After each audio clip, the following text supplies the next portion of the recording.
Welcome friends. तो हमारी दूसरी क्लास होने वाली है जो कि एमपी टेट वर्ग 3 परीक्षा के जो 2024 के क्वेश्चन पेपर्स थे उनकी शिफ्ट वाइज हम मैथ के जो भी क्वेश्चंस आए उनको सॉल्व करते हैं, क्योंकि हमारा टारगेट 2026 की एमपी टेट वर्ग 3 की परीक्षा है, जिसमें हमें 100 या 100 से अधिक नंबर कम से कम लेकर आने ही आने हैं, ताकि हमारी इससे क्या होता है कि हमारी तैयारी पर भी जो है कॉन्फिडेंस हमारा बढ़ता है और चयन परीक्षा में हम अच्छा परफॉर्म करते हैं। तो हमें कोशिश यही करनी है, आप किसी भी कैटेगरी से हो, आपको 100 के प्लस ही नंबर लाने हैं, जिसके लिए मैथ एक की रोल है, क्योंकि 30 क्वेश्चन मैथ के ही हैं। सेक्शन वाइज सभी क्वेश्चन 30-30 के हैं यूँ तो, लेकिन मैथ ऐसा सब्जेक्ट है जिसमें कि क्या होता है कि लोग जो है सबसे ज़्यादा परेशान होते हैं। तो इसलिए हम मैथ को अच्छे से देखने वाले हैं। चलिए, हमारा पहला क्वेश्चन इस शिफ्ट में पूछा गया, या 10 नवंबर की दूसरी शिफ्ट है, आपको बता दूं। तो पहला क्वेश्चन था कि 16 सही 3/4 में कितने चौथाई होते हैं, क्योंकि यहाँ पर बच्चे कंफ्यूज हो जाते हैं कि इसमें करना क्या है। तो सबसे पहले मैं आपको एक बात समझाना चाहूँगा। जैसे यदि मैं एक संख्या लिखता हूँ 20 और इसमें पूछता हूँ कितने 5 हैं, तो आप कैसे निकालोगे? तो जाहिर सी बात है, आप 20 में 5 का भाग दोगे, जिससे निकल कर आएगा कि इसमें क्या है, 4 5 5 के जोड़े बन रहे हैं, यानी कि 5 + 5 + 5 + 5।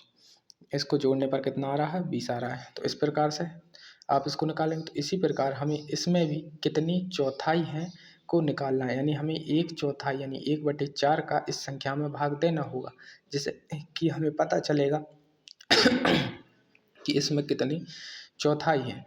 तो सबसे पहले एक मिश्र भिन्न में दी है, सबसे पहले हम इसको भिन्न में बदलेंगे। यदि आपको भिन्न में बदलने का तरीका नहीं आता तो आप देख लीजिए, जैसे हमारे पास इस प्रकार से ये लिखी हुई है और हमें इसको ये मिश्र भिन्न को भिन्न में बदलना है। तो हम क्या करते हैं कि जो हर होता है उसका गुणा इस तरफ जो संख्या लिखी है उसमें करते हैं, और जो आंसर फिर निकलता है उसमें इस अंश को जोड़ देते हैं। यानी क्या करना है, हमें 16 का गुणा 4 में करना है, जिससे हमारे पास 64 आएंगे। 64 में हमको इन 3 को जोड़ना है, तो जिससे हमारे पास कितने आएंगे, 67 आएंगे। और नीचे जो हमारा हर दिया है उसको ज्यों कहते हैं उसके पास लिख देंगे, यानी कि हमारी जो संख्या निकल के आएगी वो आएगी 67/4। अब हमें इसमें देखना है कितनी चौथाई हैं, तो इसमें हमें 1/4 का जो है भाग देना होगा। इस प्रकार से हम 1/4 का इसमें भाग देंगे। अब चूँकि 1/4 का भाग देना है, तो इस संख्या को हमें पलट कर गुणा में लाना होगा, क्योंकि इस प्रकार से तो भाग होता नहीं है। तो जो 67/4 है इनको ऐसा ही लिखते हैं और इस संख्या को पलट कर गुणा में ले आते हैं, यानी कि 4/1 कर लेते हैं इस नीचे वाली संख्या को। तो इस प्रकार से हमारा जो है भाग दिख जाएगा। तो अब 4 से 4 कैंसिल होने के बाद हमारे पास बचती हैं 67।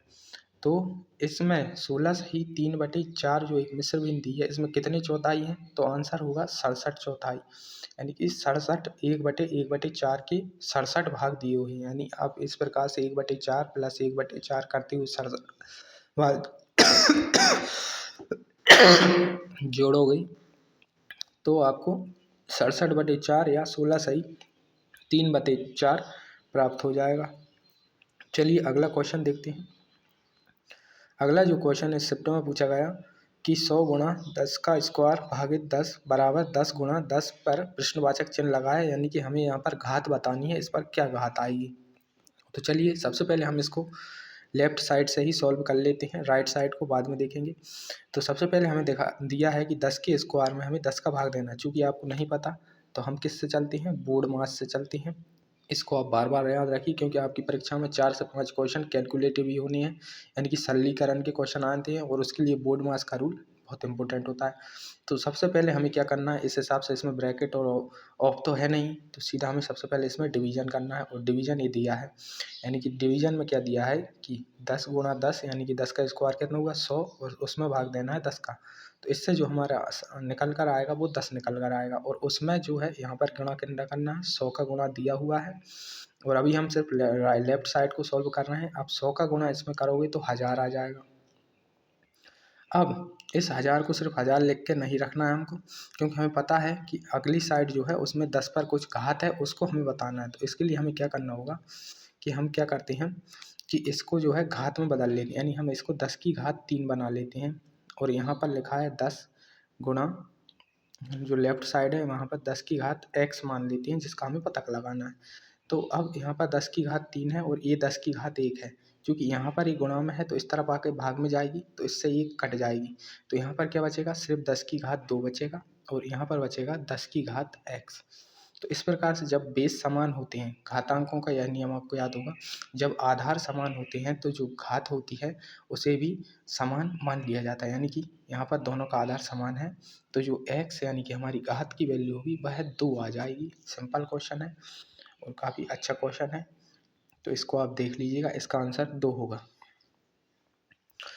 चलिए अब हमारे तीसरे क्वेश्चन की ओर बढ़ते हैं।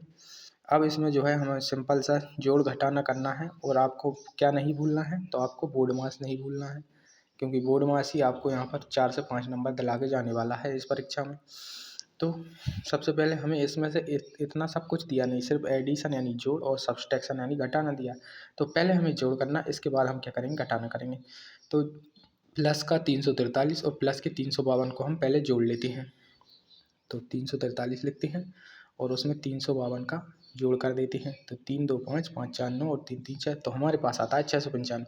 अब आपको ये रूल पता होगा, जब दो संख्याएं माइनस माइनस में देती हैं तो माइनस और माइनस मिलकर क्या बना लेते हैं, प्लस। यानी कि इन दोनों संख्याओं को भी हमें जोड़ना होगा और जो निशान आएगा वो बड़ी संख्या के अकॉर्डिंग यानी कि 258 के अकॉर्डिंग माइनस का ही आएगा। तो सबसे पहले तो हम इनको जोड़ते हैं।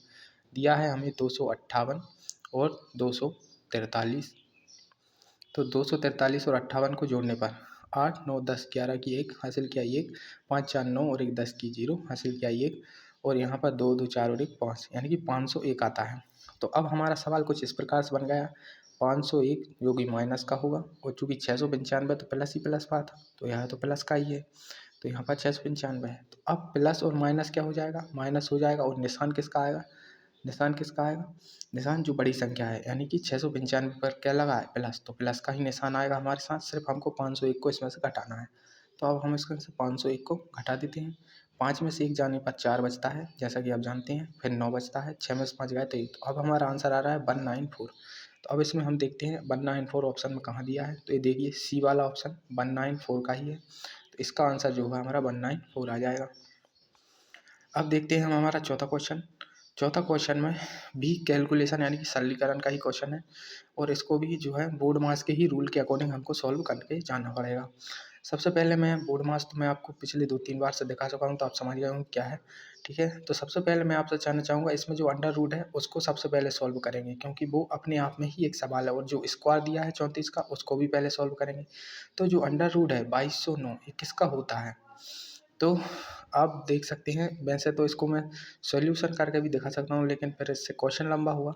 ये होता है 47 का वर्ग, क्योंकि आप इनको सीधा सीधा भी याद रख सकते हैं। तो जैसा कि आप पता है कि मैथ में जो है इन सब चीज़ों की ज़रूरत पड़ती है।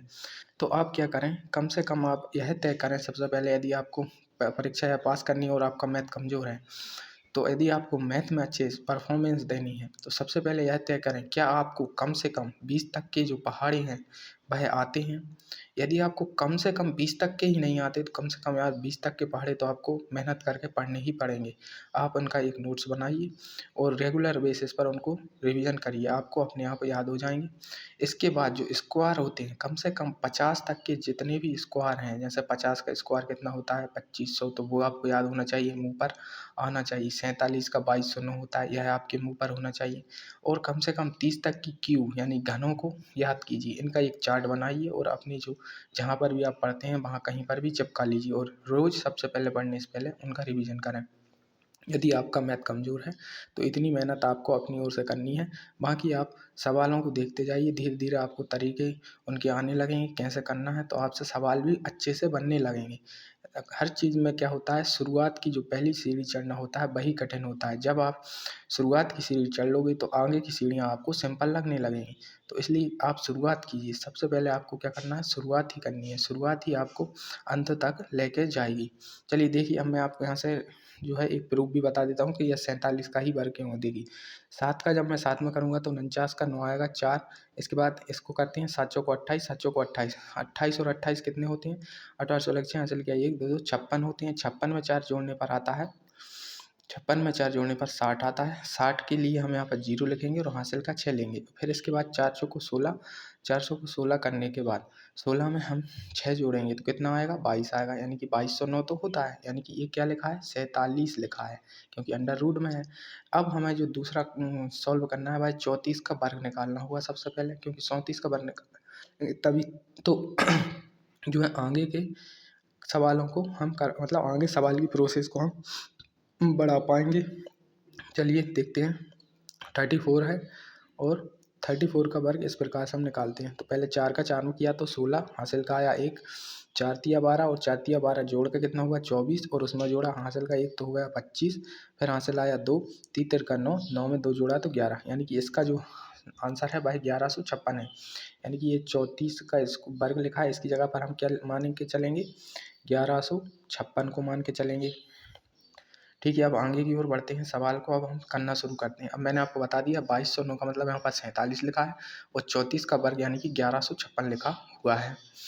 अब देखिए, सबसे पहले हम इसमें बोर्ड मास के नियम के अकॉर्डिंग चलते हुए क्या करेंगे, सबसे पहले हम इसमें देखेंगे क्या इसमें ब्रैकेट है, नहीं है, क्या इसमें का लगा है, नहीं लगा है। तो इसके बाद क्या आता है, डिवीजन यानी भाग आता है, तो भाग भी नहीं लगा है। तो उसके बाद क्या आता है, गुणा। तो हाँ, इसमें एक गुणा दिया हुआ है, सबसे पहले हम गुणा को ही करेंगे। तो हम 47 का गुणा 16 से करना है, उसको पहले करते हैं। तो यदि मैं आपको बेसिक से बताऊं तो वैसे भी बता सकता हूं, और यदि आपको 16 का पहाड़ा आता है तो आप डायरेक्ट कर सकते हैं। यहाँ पर आपको फ़ायदा हो जाएगा, यदि आप 16 का पहाड़ा करते हैं तो आप डायरेक्ट इसका आंसर निकाल सकते हैं कितना आएगा। यदि नहीं आता तो फिर आपको बेसिक से 6 का करना पड़ेगा। 7 6 42 की 2 हासिल किया 4, 6 चौको 24 और 4 28 प्लस अब 1 का 6 करेंगे 47 में तो कितना आएगा 47। तो यहाँ से जो हमारा आंसर आएगा वो आएगा 15 की 5 हासिल का 1 4 2 6 और 1 7, 752। यानी कि 16 का 47 में गुणा करने पर 752 हमारा जो है आ रहा है। तो अब हम इसको एक बार जमाने का प्रयास करेंगे। 752 प्लस यहाँ से रूट से निकाला हमने कितना 47, माइनस का कितना है 1156 है, और इसके बाद प्लस का जो है 357 लिखा है। तो अब देखो, अब हमारा जो क्या बोलते हैं उसे भाग खत्म, भाग तो होता ही नहीं, गुणा हमने कर ही लिया। अब हम कहाँ पर आएंगे, प्लस पर, यानी प्लस वाले देखो कितनी चीज़ें जुड़ रही हैं। तो देखो 357 भी जुड़ रहा है, 47 भी जुड़ रहा है और 752 भी जुड़ रहा है। तो सिंपल हम इनको जोड़ देते हैं। पहले 357 को लिखते हैं इसके नीचे, मैं यहीं पर लिख दे रहा हूँ, और 47 को लिख देते हैं, और तीनों को हम क्या करते हैं जोड़ कर निकालते हैं कितना आ रहा है। 7 और 7 14 और 2 16 की 6 आएगी, हासिल का आएगा 1। अब 5 और 5 10 और 4 14 और 1 15 की 5 आएगी, हासिल का आएगा 1। 7 और 3 10 और 1 11, यानी कि कितना है 1156। और चूँकि हमारे पास माइनस में भी कितना लिखा है 1156, तो अब हमारा जो सवाल बन गया है वो कुछ इस प्रकार से बन गया। देखिए 1156 और माइनस का भी क्या 1156। यदि आपको ये नहीं पता 1156 कहाँ से आता है, तो जी माइनस का 34 का स्क्वायर है, 34 का स्क्वायर ही कितना होता है 1156 होता है। तो अब क्या है, जब 1156 में से 1156 को हटाओगे तो जीरो आंसर आएगा। तो इस सवाल का जो उत्तर है वही जीरो है, ना कि -357 या कुछ भी है। ये सब आपको पता है ऑप्शन घुमा कर दिए गए हैं कि कोई पहले कहीं जोड़ कर दे, घटा ना कर दे, तो उसके जो इस प्रकार के आंसर आएंगे, और वो उसको लगा के भी आ जाएगा, बोला उसको लगेगा कि मेरा आंसर आया है तो सही है, लेकिन नहीं, आपको जो है बोर्ड मार्क्स के अकॉर्डिंग करके ना आंसर लाना, तभी सही माना जाएगा। तो इसका जो आंसर है वह जीरो है। देखिए ऑप्शन सी इसका आंसर है। चलिए अगला क्वेश्चन देखते हैं। अब देखिए, ये अच्छा कॉन्सेप्ट वाला क्वेश्चन है, वृत्त का कॉन्सेप्ट है। 21 सेंटीमीटर त्रिज्या का एक पहिया 50 बार घूमने पर मीटर में कितनी दूरी तय करेगा। अब आपको जो याद रखना है वो ये रखना है कि त्रिज्या जो है सेंटीमीटर में दी है और हमसे दूरी मीटर में पूछी गई है। इसके बाद अब हम इसको करने की कोशिश करते हैं। चूँकि देखिए पहिया क्या होता है, एक वृत्त होता है, यानी गोलाकार ही तो होता है ना, किसी का भी पहिया हो, अब वो चाहे गाड़ी का हो, साइकिल का हो, जीप का हो, कार का हो, किसी चीज़ का भी हो, पहिया एक वृत्त होता है। तो वो पूछ रहा है 21 सेंटीमीटर त्रिज्या का पहिया 50 बार घूमने में कितनी मीटर की दूरी तय करेगा। अब देखो, जो एक पहिया एक बार के चक्कर में कितनी दूरी तय करेगा, जितनी उसकी परिधि होगी, यानी कि जो मैं बना रहा हूँ गोल गोल, इसमें जितनी इसकी लंबाई होगी या इसका जो परिमाप होगा, ये परिधि, वही उसके एक चक्कर में तय की गई उसकी दूरी होगी। अब चूंकि आपको पता है कि यह वृत्त है, तो आपको वृत्त की परिधि या परिमाप का सूत्र तो पता ही होगा, जो कि कहता है क्या 2 पाई और r। यानी यदि हम 2πr से निकालते हैं तो हमें एक चक्कर में पहिए द्वारा तय की गई दूरी पता चल रही है कि एक चक्कर में यह इतनी दूरी तय कर लेता है। तो फिर क्या करेंगे हम, जब एक चक्कर की दूरी हमें पता चल जाएगी तो हम उसमें 50 का गुणा कर देंगे तो हमें 50 चक्कर की दूरी भी पता चल जाएगी। चूँकि दूरी आएगी किस में, सेंटीमीटर में, क्योंकि 21 जो है सेंटीमीटर में दिया है। बस इस कॉन्सेप्ट को आपको याद रखना है क्योंकि मेन इसी पर सवाल बना हुआ है। चलिए करते हैं। 2 पाई की वैल्यू कितनी होती है, 22/7, बच्चे को पता होता है। इसके बाद जो हमें रेडियस यानी कि आर दिया है वो 21 दिया है, तो उसको लगा लेते हैं। 7 से काटोगे तो 3 बार कट जाएगा, और 22 दूनी कितना होता है, 44। 44 में 3 का हमें गुणा करना है। 4 तिया 12 की 2 हासिल किया 1, 4 तिया 12 और 1 13, यानी कि 132 सेंटीमीटर जो है पहिया जो है एक बार घूमने में दूरी को तय कर लेता है। कितना, सेंटीमीटर में आया है अभी, ठीक है। अब 132 अगर सेंटीमीटर पहिया एक बार घूमने में दूरी तय कर रहा है, चूँकि यहाँ पर 2 है मैंने 5 लिख दिया है।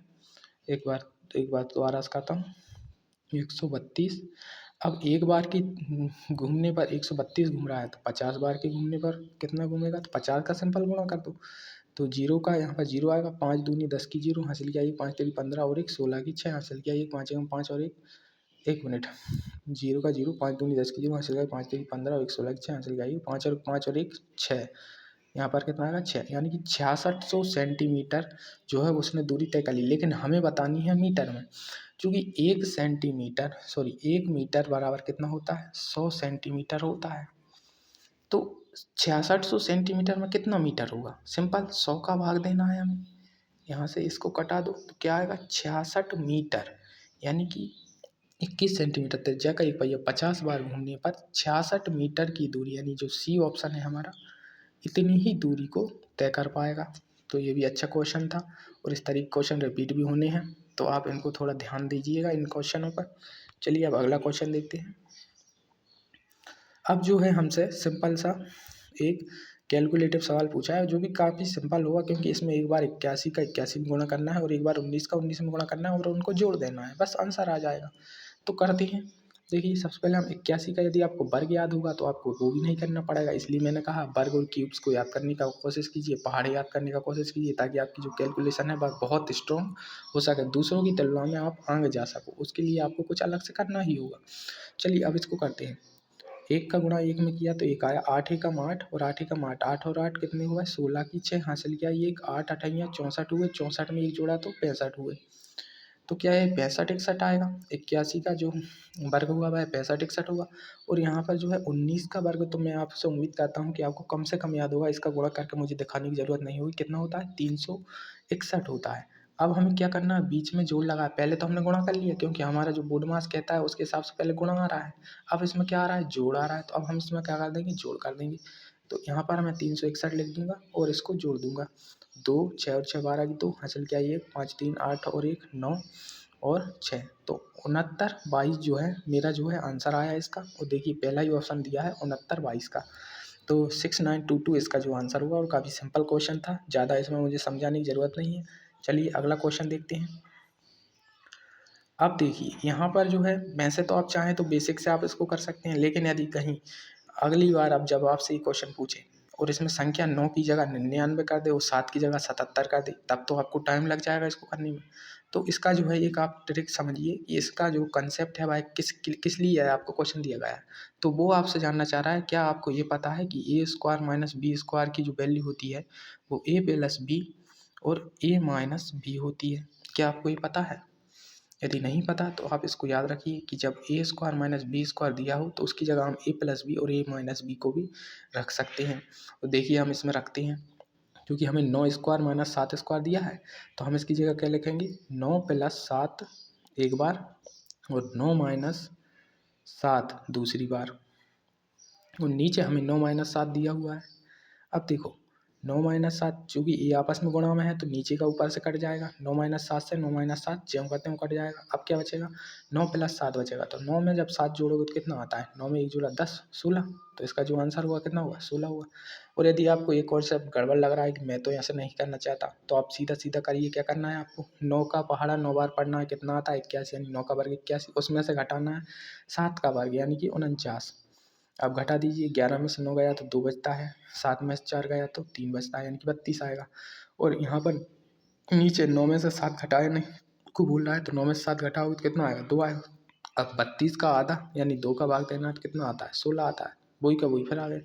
लेकिन यहाँ पर तो क्या है, सिंगल डिजिट में था तो काफ़ी आसानी से आपने कर लिया। लेकिन यदि बड़े संख्या में ऐसा क्वेश्चन आ गया, जैसे मान लीजिए यहाँ पर लिखा आता 343 का वर्ग माइनस 243 का वर्ग, और यहाँ पर लिखा हो तो 343 माइनस 243, तब आप क्या इतना बड़ा गुणा करते, उसमें तो आपको काफ़ी टाइम लगता है। तब आपको वो कॉन्सेप्ट याद रखना होता कि ए स्क्वायर माइनस बी स्क्वायर क्या होता है, ए प्लस बी इंटू ए माइनस बी। उससे करोगे तो आसानी से हो जाए, क्योंकि फिर आपको प्लस और माइनस ही करना पड़ेगा। चलो अब आगे चलते हैं। ये कंसेप्ट उम्मीद करता हूँ आपको समझ आया होगा कि ये क्या बोलना चाह रहा है। अब देखो ये वाला क्वेश्चन यूँ तो बहुत सरल है, लेकिन यदि आपको पता नहीं कैसे करना है तो आपके लिए कठिन है। क्योंकि इसमें क्या किया, अंडर रूट में 12 प्लस फिर अंडर रूट में 12 प्लस उसके अंडर रूट में 12, और ये कहाँ तक जा रहा है, अनंत तक जा रहा है। इसे 3 नहीं लिखे हैं, ये देखिए डॉट डॉट डॉट का मतलब ये कह रहा है कि ये इन्फिनिटी तक ऐसा ही जा रहा है, यानी कि ऐसा लिखा ही लिखा होगा तो अब उसका उत्तर क्या लगाओगे तुम। तो देखो यह भी एक सरलीकरण का ही सवाल है, यानी कि जो मैंने आपसे बोला था ना 5 सवाल सरलीकरण से इसमें आते हैं, यही भी उसी का एक प्रकार होता है। अब इसको करने का एक तो मेरे पास सीधा सीधा ट्रिक है कि आप एक काम करो, यदि इस प्रकार का सवाल लिखा है तो हमें जो संख्या बेस संख्या दी गई है वो 12 है। 12 को किन्हीं ऐसे 2 टुकड़ों में तोड़ लो कि उनका जो आपस में जो महत्तम समापवर्तक होगा वो हमेशा एक रहे। या सीधा सीधा आप 2 टुकड़ों में तोड़ोगे तो कितना आएगा, 4 और 3, 4 तिया कितना होता है, 12 होता है। तो आपने 4 और 3 में तोड़ लिया। अब देखो क्या इनमें कोई ऐसा तो नहीं है कि आपस में ये किसी चीज़ से कट रही हूँ या कोई संख्या का आपस में गुणा ज़्यादा हो, नहीं है। क्योंकि 4 में 3 का भाग नहीं जा सकता, 3 में 4 का, यानी कि हाँ ये सहअभाज्य संख्याएं हुए हैं, मैंने तोड़ लिया है इनको। तो 4 और 3 में जब मैंने तोड़ा तो हमारा जो आंसर होगा इनमें से वह होगा, इस पर निर्भर करेगा कि यहाँ पर 12 के साथ ही प्लस लगा है या माइनस। तो यदि यहाँ पर 12 के साथ प्लस प्लस प्लस प्लस लगा हुआ है तो बड़ी संख्या हमारा आंसर होगी। सपोज करो यदि क्वेश्चन में ऐसा होता कि under root 12 minus under root 12 minus under root 12 और ये जा रहा होता अनंत तक, समझ रहे हो, प्लस की जगह माइनस लगा होता है, तब हमारा आंसर 3 आता है इसका, क्योंकि उसमें माइनस लगाया। वो जब प्लस लगाया तो बड़ी संख्या हमारा आंसर यानी कि 4 हुआ। और अगर आपको इस तरीके से आपको लग रहा है ये तो कोई ट्रिक है छोटी सी और इससे करेंगे तो हम भूल जाएंगे बार बार, तो मैं आपको बेसिक तरीके से बताना चाहूँगा एक बार। यदि आपको बेसिक तरीका समझ में आता है तो आप उससे भी कर सकते हैं। चलिए देखते हैं। तो सबसे पहले हमें क्या करना होगा, अब हमें इस प्रकार की संख्या दी है तो हम क्या करते हैं, हम मानते हैं एक माना कि यह संख्या किसके बराबर है, x के बराबर है। अब दूसरी स्टेप जो हमें चलनी होगी वो ये होगी कि चूंकि यह संख्या x के बराबर तो है लेकिन यह तो अंडर रूट में है, हमें कोशिश करनी है कि इसका अंडर रूट हटा दिया जाए। तो हम क्या करेंगे कि हम दोनों ओर क्या कर देंगे, इसका वर्ग कर देंगे यानी स्क्वायर कर देंगे। तो इसका जब हम स्क्वायर करेंगे तो ये कुछ इस प्रकार से आएगा, बराबर का एक्स का भी स्क्वायर हो जाएगा, यानी दोनों ओर हमने क्या कर दिया, वर्ग कर दिया। तो अब देखो यहाँ से क्या होगा कि एक्स की जो वैल्यू थी वो क्या थी, 12 प्लस 12, 12 अनंत तक जुड़ रहे हैं अंडर रूट में। और यहाँ पर देखो, यहाँ पर भी तो वही लिखा है ना। देखो मैं थोड़ा इसको बाहर निकाल के बताना चाहूँगा, इतने इतने को एक 12 मैंने इसके अंदर रखा है, उसको छोड़कर इसको बाहर निकाल कर समझाना चाहूँगा। यहाँ पर क्या लिखा है, under root 12 plus under root 12, ऐसा ही लिखा है। लेकिन जो ये बिंदु है ये तो कह रहा है अनंत तक जा रहा है, यानी कि आप कितनी भी बार इसको लिख सकते हो, 12 इस प्रकार से इसको लिख सकते हो।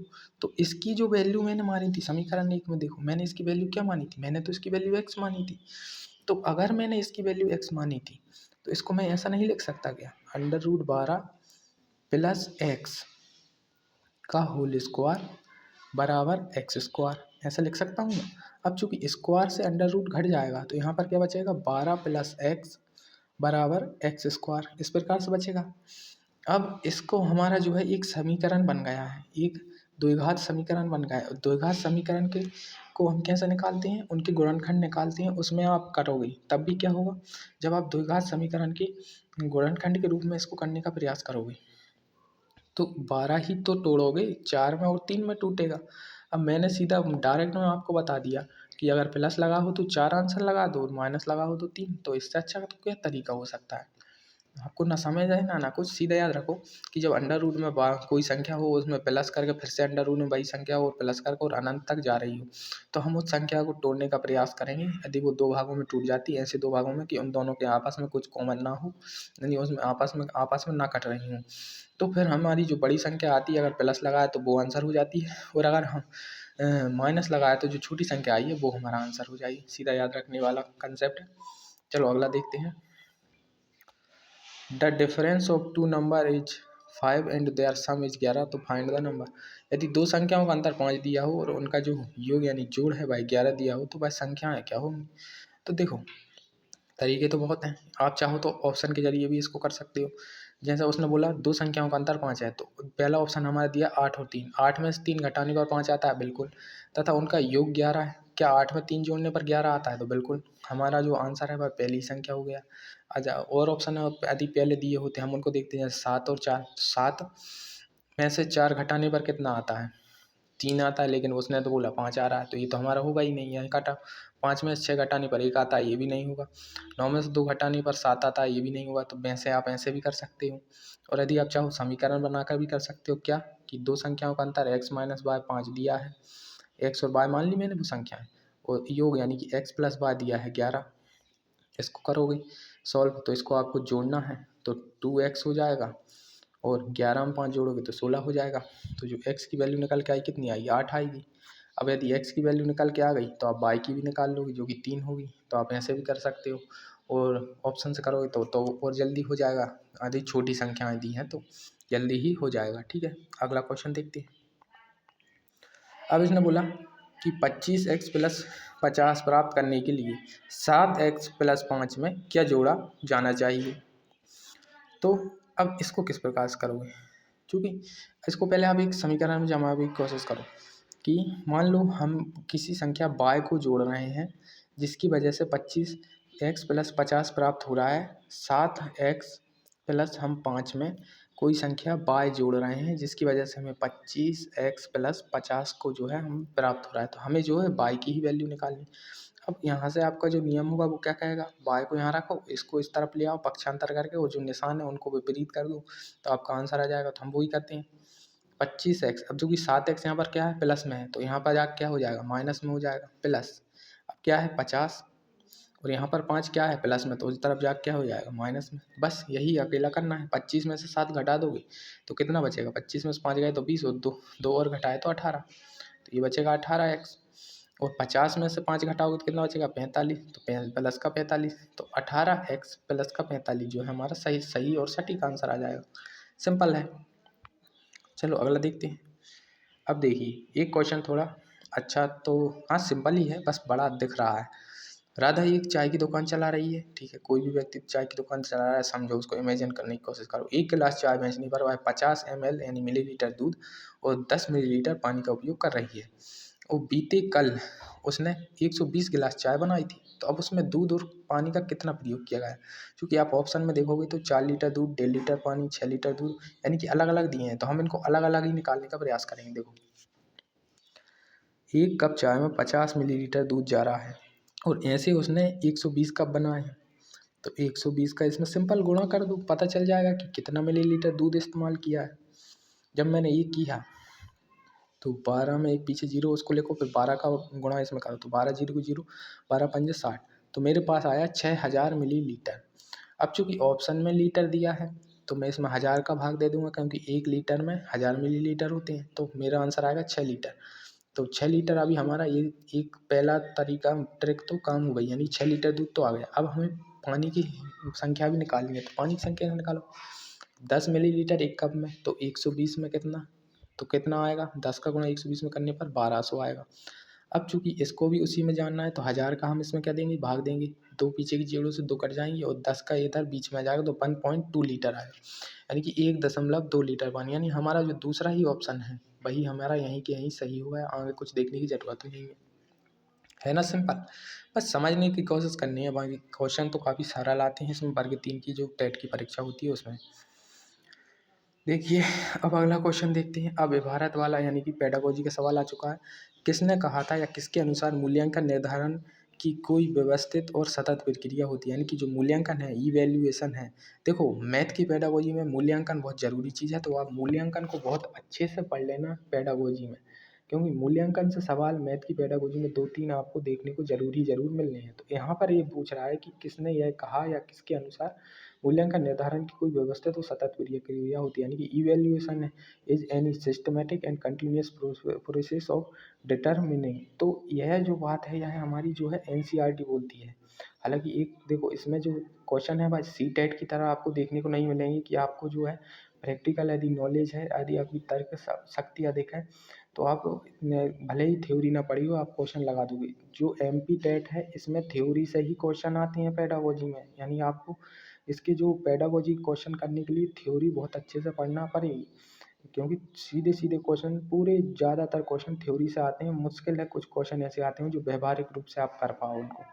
तो यहाँ पर क्या है एनसीईआरटी इसका आंसर है। एनसीईआरटी में यह कहा गया है कि जो मूल्यांकन है वह निर्धारण की व्यवस्थित और एक सतत प्रक्रिया है। तो सीधा सीधा आपको याद रखना है। और इसके अलावा आप यहाँ से याद रख सकते हो कि एनसीईआरटी की स्थापना कब हुई। तो एनसीईआरटी की जो स्थापना है वह 1961 में की गई थी। यहाँ पर आपको यह भी याद रखना है।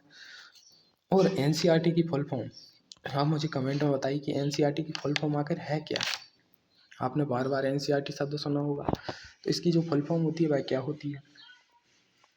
अगली पे आते हैं। अब इसने पूछा है कि शैक्षिक निदान किससे संबंधित होता है, यानी कि जो एजुकेशनल डायग्नोस्टिक्स होता है वो किससे संबंधित है। तो यहाँ पर जो डायग्नोस्टिक्स होता है उसका मतलब ये होता है कि किसी चीज़ को पहले पहचानना, यानी उस कमियों को टटोलना, उन कमियों को टटोलने के बाद उसका जो है हल निकालना या उसको जो है सही करना। आपने जब आप हॉस्पिटल वगैरह में आपको याद हो कभी जाते हो तो वहाँ पर होता है डायग्नोस्टिक टेस्ट। एक डायग्नोस्टिक टेस्ट होता है जिसमें पहले क्या करते हैं, पहले आपकी ब्लड वगैरह वगैरह की जांच करके पहले यह पता करते हैं कि आप में जो है बीमारी क्या हुई है, यानी कि क्या चीज़ की कमी आ रही है। और जब वो उस कमी को पहचान लेते हैं तो फिर उस हिसाब से आपकी रिमीडियल यानी कि उपचार करते हैं। तो यहाँ पर डायग्नोस का मतलब होता है किसी चीज़ को की कमी या गलती या उसको पहचान कर फिर उसका जो है उसके हिसाब से उपचार करना। तो शैक्षणिक निदान किससे संबंधित होगा, संज्ञानात्मक डोमेन के उद्देश्यों से। तो देखो संज्ञानात्मक डोमेन से मतलब है व्यक्ति के जो कॉग्निटिव डोमेन होते हैं उनका विकास। तो हाँ, जब शैक्षिक निदान करोगे तो आपका मेन उद्देश्य तो यही हुआ कि आपके जो ज्ञान के जो भी उद्देश्य हैं वह पूरे हों। इसके बाद पूछ रहा है प्रभावशाली डोमेन के उद्देश्य, तो यह भी पॉजिटिव ही है। ऑब्जेक्टिव ऑफ कॉग्निटिव डोमेन, तो यह भी एक तरीके से पॉजिटिव ही उत्तर है। और रचनात्मक डोमेन का भी उद्देश्य हो सकता है, यानी कि तीनों के तीनों संज्ञानात्मक, प्रभावशाली और रचनात्मक तीनों ही इसके उद्देश्य हो सकते हैं आपकी एजुकेशनल डायग्नोस्टिक्स के, क्योंकि तीनों ही पॉजिटिव हैं। क्वेश्चन भी हमारा पॉजिटिव है, तीनों ही पॉजिटिव हैं। और ऑल ऑफ द अबव का भी ऑप्शन दिया है तो हमें ज़्यादा सोचना ही नहीं, सीधा ऑल ऑफ द अबव लगाओ और आगे बढ़ जाओ। देखो आंसर भी डी ही है। अब इसने पूछा कि किसने कहा कि mathematics is the language in which God has written the universe. किसने यह कहा था कि गणित वह भाषा जिसमें ईश्वर ने ब्रह्मांड की रचना की। तो हिंदी से तो मैं ना समझ पाता, लेकिन जब मैंने इंग्लिश में देखा कि ये लिखा है कि mathematics is the language in which God has written the universe, तो मुझे सीधा सीधा आंसर आता है गैलीलियो गैलीली का। गैलीलियो गैलीली को आप जानते हो, उन्होंने क्या कहा था, जो ग्रह संबंधी जो बातें बताई थी गैलीलियो गैलीली ने बताया था। इन्होंने कहा था कि गणित एक ऐसी भाषा है जिसमें जो है भगवान ने पूरे ब्रह्मांड की रचना की है। और इनकी बात बहुत हद तक सटीक भी है, क्योंकि पूरे ब्रह्मांड में हम कैलकुलेशन के आधार पर ही चीज़ों को तर्क संगत बना पाते हैं या समझ पाते हैं। और जो गणित ही है वही भाषा है जिसमें जो है हमारा ब्रह्मांड बना हुआ है। तो ये सीधा सीधा क्वेश्चन थ्योरी से ही आया है और यह बात गैलीलियो गैलीली की है, तो आपको सीधा सीधा याद रखना है गैलीलियो गैलीली। अब जो अगला क्वेश्चन है वह हम देखते हैं।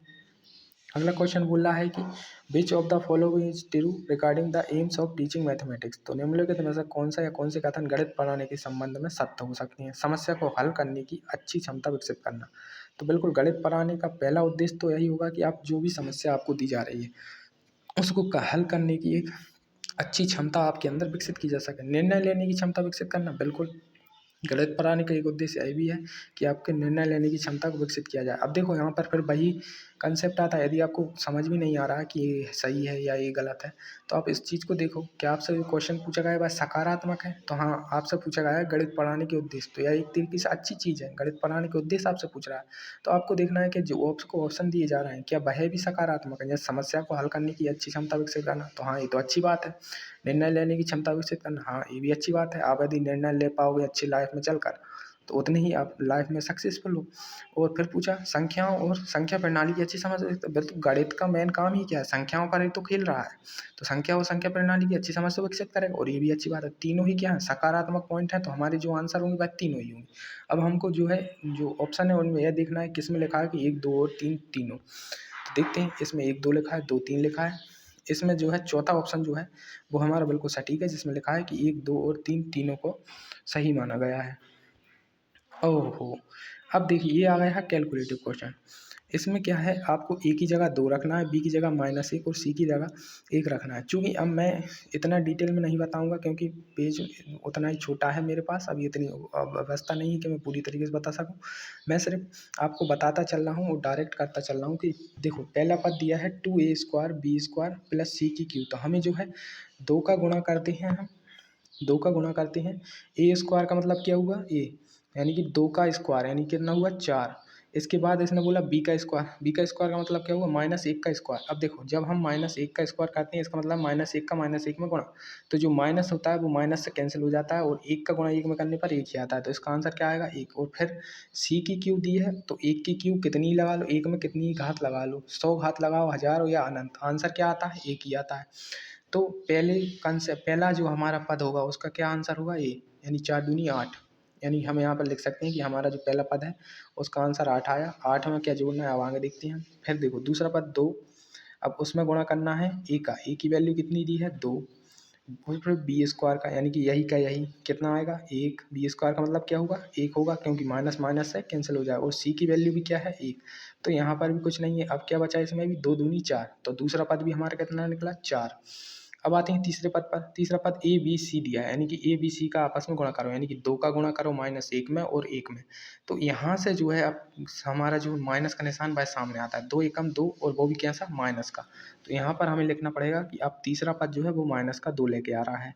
अब हम चौथे पद पर चलते हैं जो कह रहा है बी स्क्वायर सी।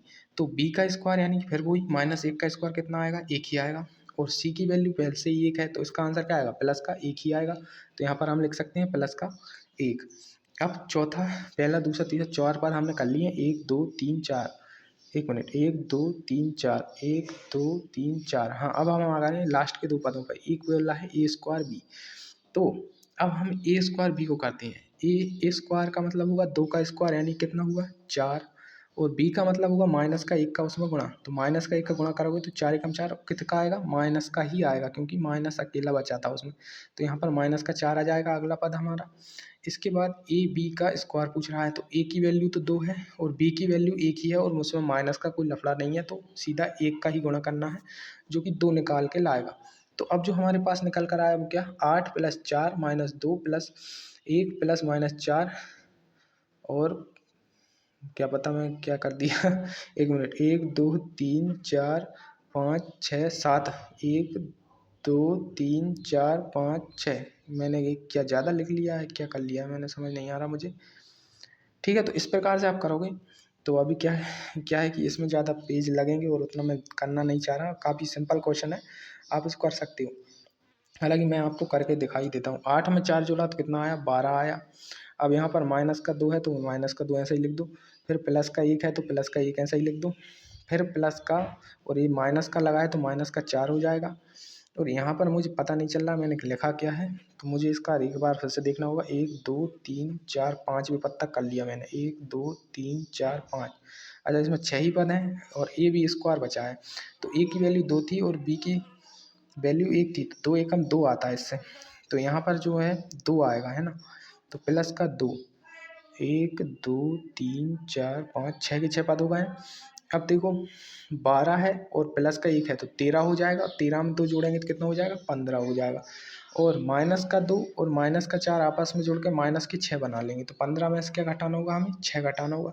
तो जब हम 15 में से 6 घटाएंगे तो कितना आंसर आएगा, 9 आंसर आएगा। ऑप्शन में 9 दिया है, यानी कि हमारी जो कैलकुलेशन है वह सफल रही। मुझे लग रहा था मैंने कुछ भूल गया तो गड़बड़ हो जाएगी, नहीं, ऑप्शन में 9 दिया है तो मेरी कैलकुलेशन मुझे लग रहा है सफल हो गई है, यानी कि 9 हमारा जो है सही आंसर है, आंसर सी बिल्कुल ठीक। काफ़ी सिंपल क्वेश्चन था, बस क्या था उसमें ज़्यादा लिखने की आवश्यकता पड़ रही थी, बाकी सिंपल था क्योंकि ए की वैल्यू 2 रखनी थी, बी की -1 और सी की 1, यानी कि बहुत छोटी छोटी वैल्यू दी थी, आसानी से रखकर आप कर सकते हो। अब देखो ये वाला क्वेश्चन, इसमें पूछा एक्स की वैल्यू दे दी है और बहुपद फलन का मूल्यांकन करना है। अब यहाँ पर जो है फलन पूछा है, अब आपको मैं नहीं पता तो बता दूं, जो फलन वगैरह होते हैं यह जो है कक्षा 11 और 12 में मैथ लेने वालों को पढ़ाए जाते हैं। लेकिन इसमें क्या है, बहुत सिंपल फलन पूछा है, इतना ज़्यादा नहीं पूछा है कि आप सोचो 11वीं 12वीं का मैथ आ गया, नहीं नहीं। सिर्फ इसमें क्या करना है, जो एक्स की वैल्यू दी है 7.5, इसको इस पूरे समीकरण में 7.5 रख के और सॉल्व करना है, बस इतना ही सिंपल सा इसका जो है करना है। हालांकि इसकी में कैलकुलेशन बहुत है क्योंकि पॉइंट में वैल्यू दी है तो काफ़ी ज़्यादा समय लगने वाला है। चलिए करते हैं। सबसे पहले x की क्यूब को मतलब क्या हुआ, 7.5 की क्यूब, तो हमें सबसे पहले 7.5 की क्यूब निकालनी पड़ेगी। अब देखो यदि संख्या दशमलव में नहीं होती तो क्यूब निकालना काफ़ी आसान होता, लेकिन अब थोड़ा क्या है करके देखना पड़ेगा। तो पहले तो 7.5 का अपन स्क्वायर निकालते हैं, यानी 7.5 गुणा 7.5 को निकालते हैं, फिर उसमें हम एक और 7.5 का जो है गुणा कर देंगे। तो सबसे पहले हम इनका भाग देते हैं आपस में। अब किसी को यदि 75 का वर्ग पता है तो वो आसानी से इसको कर सकता है। बाकी आप देखो 55 25 की 5 हासिल किया, 2 5 7 35 5 7 35, तो 5 7 35 35 की 70 70 में 2 जोड़ा तो 72 का 2 हासिल किया, 7 7 7 49 में और 7 जोड़ा तो 50 और 56, यानी कि इसका आंसर क्या आता है, 75 का वर्ग 56 25 होता है। अब चूंकि एक अंक बाद और एक अंक बाद यानी 2 अंक बाद हमें इसमें दशमलव लगा देनी है और फिर इसमें 7.5 का एक बार और गुणा करना है, क्योंकि हमको तो क्यूब चाहिए। तो अब हम दोबारा से करते हैं। अब थोड़ा जो है कैलकुलेटर मतलब ज़्यादा जगह घेरेगा, ये देखना। 5 का 5 में किया तो 25 का 5 हासिल का आया 2, 5 दूनी 10 और 2 12 की 2 हासिल किया 1, 5 छक्का 30 और 1 31 की 1 हासिल किया 3, 55 25 और 3 कितना हुआ 28। इसके बाद 7 का किया 7 5 35 की 5 हासिल किया 3, 7 दूनी 14 और 3 17 की 7 हासिल किया 1, 7 6 42 और 1 43 की 3 हासिल किया 4, 5 7 35 और 4 39। अब इनको जोड़ लो, 5 7 8 8 9 10 11 की 1 हासिल किया 1, 9 और 2 11 और 1 12 की 2 हासिल किया 4। तो ये हमारा आ गया और इसमें अब 2 अंक बाद और एक 3 अंक बाद दशमलव, यानी कि हमारा जो आंसर आया वो कितना है 421.875। तो ये तो हमारी सिर्फ एक्स की क्यू निकली है, अभी हमें और भी अंक करना है। तो अभी आप मुझे सोचो कि आंसर आ गया 421.875 को लिखते हैं पहले हम। तो हमारा जो एक्स की क्यू आई वो कितनी आई 421.875 आ गई। अब हमें 4x की वैल्यू निकालनी है, तो हमें क्या करना है, 4 में x की वैल्यू हमने रखी है 7.5, तो उसको रख देनी है 7.5। तो अब देखो 4 का गुणा जब 75 चौको कितने होते हैं, तो 75 चौके होते हैं 300, तो और एक अंक बाद लगानी दशमलव यानी यहाँ पर, तो इसका जो आंसर आएगा वह कितना आएगा 30, यानी कि माइनस करना है इसमें से हमें 30 और उसमें जोड़ देना है 8। तो अब हमारा जो है काफ़ी सिंपल हो चुका है। अब हम जो देखो वही बोर्ड मास का नियम लगाएंगे, और किसी नियम से मत करना कि तुम सोचो कि मैं 421 में से पहले 30 घटा दूंगा और फिर 8 जोड़ूंगा, नहीं, पहले 8 जोड़ो फिर 30 घटाना। भले ही एक सा आंसर आ रहा है कोई फर्क नहीं पड़ता, आप फिर भी ऐसा ही करना। 421.875 में 8 को जोड़ते हैं, तो देखो दशमलव का तो कोई मैटर नहीं है, 8 है, 421 में जोड़ो तो कितना हो जाएगा 429.875 ऐसा आ जाएगा, और उसमें से फिर हमको 30 घटा देना है। तो यहाँ पर आया 875 ज्यों का त्यों, 9 में से 0 गया तो 9 बचा, 12 में से 3 गया तो 9 बचा और इधर बचेगा 3, तो 399.8, या फिर यदि हम इनको हटाना चाहें तो 399.9 आंसर हो जाएगा। अब हमारा जो पहला आंसर, एक मिनट, इसमें माइनस लगाए तो ये हमारा आंसर नहीं हुआ, क्योंकि हमारा आंसर माइनस में नहीं आया, क्योंकि हमारी जो सबसे बड़ी संख्या थी 421.875 वो प्लस में थी, तो हमारा आंसर प्लस में आया, यानी कि हमें लगाना है 399.8 या फिर 399.9, लेकिन पॉजिटिव में। तो हम इसको आगे देखते हैं दिया है क्या, ये देखिए चौथा ऑप्शन हमारा दिया है 399.9 पॉजिटिव में, तो यही हमारा आंसर होगा। माइनस प्लस का भी ध्यान रखना है आपको। चलिए अगली क्वेश्चन पर आते हैं।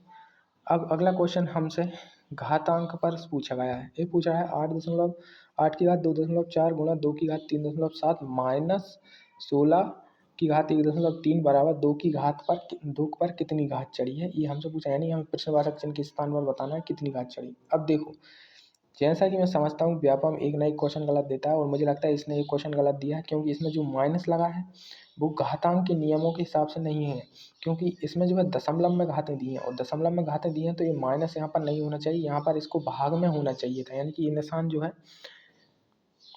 इस तरीके का होना चाहिए था, तब जाके ये सही बनता, क्योंकि माइनस में है तो हम इसको आगे सोल्व नहीं कर पाएंगे।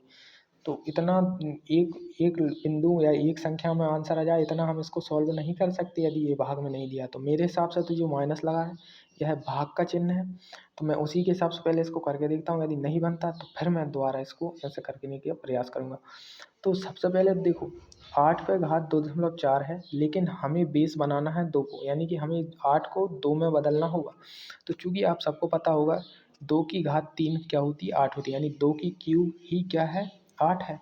तो मैंने इसको ऐसा लिख लिया, और उसमें गुणा कितना हो रहा है, 2.4 का। तो यहाँ पर मैं 2.4 को लिख सकता हूँ। इसके बाद इस संख्या में किसका गुणा हो रहा है, 2 की घात 3.7 का।